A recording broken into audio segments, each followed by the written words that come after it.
Hello guys, dahil tagbayabas pala ngayon. So ayan, magluluto ulit tayo ng bulanglang. Pero ang bagong sahog natin ay tuna belly at hipon guys. So tara na, mag-start na tayo. So bago tayo mag-start, bali hiniwa ko na yung bayabas. So yung buto ihiwalay natin kasi isasama natin itong balat sa ating lulutuin guys.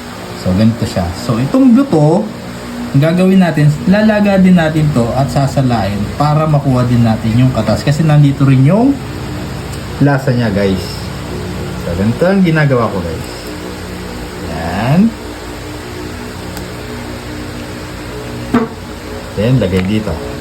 Okay. Is kumukulo na ang ating tubig.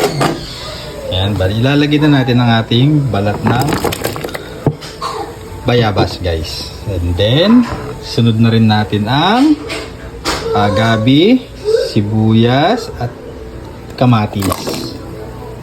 Okay guys, so takpan lang muna natin siya. Bali ito namang buto ng bayabas, lalagyan lang natin ng konting tubig, pakukuluan natin at sasalain. Sayang din guys kasi mas malasa kasi ang buto. So pakuluan lang natin muna. Kumukulo na siya, no? Bali, ilalagay na natin ng sitaw, guys. Okay? Okay, guys, no? Bali, ito na yung buto. Kumukulo na siya. So, palamigin muna natin siya. At sa huli natin siya sasalain, guys. Guys, no? Bali, ito na yung buto ng bayabas. At ilalagay natin dito para salain natin, guys. So, ito na siya. Itigay lang natin. Okay. Okay guys, bali ilalagay na natin ang tuna belly tsaka yung hipon. Bali nahiwa ko na siya ng maliliit guys, no? So ilalagay na natin. Then halu-haluin lang natin ng konti guys. Bali sunod-sunod na to, lagyan na natin ang ating okra. And then lagay na rin natin ang ating dahon ng talbos ng kamote. Pan lang muna natin. Antayin natin siyang kumulo. Bali, ilalagay na natin ang pinagkatasan ng buto ng bayabas, guys. Ayan.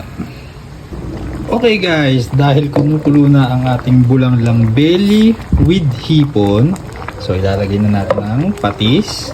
So, ayan, guys. Natural recipe lang tayo, guys. So, ayan na yan. Okay na yan, guys. So, antayin pala natin siya ang konting kulo pa.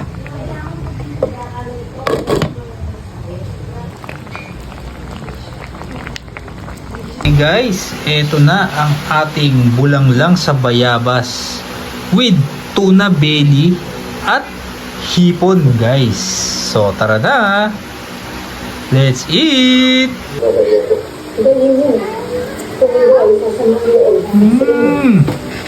Sarap! I love you!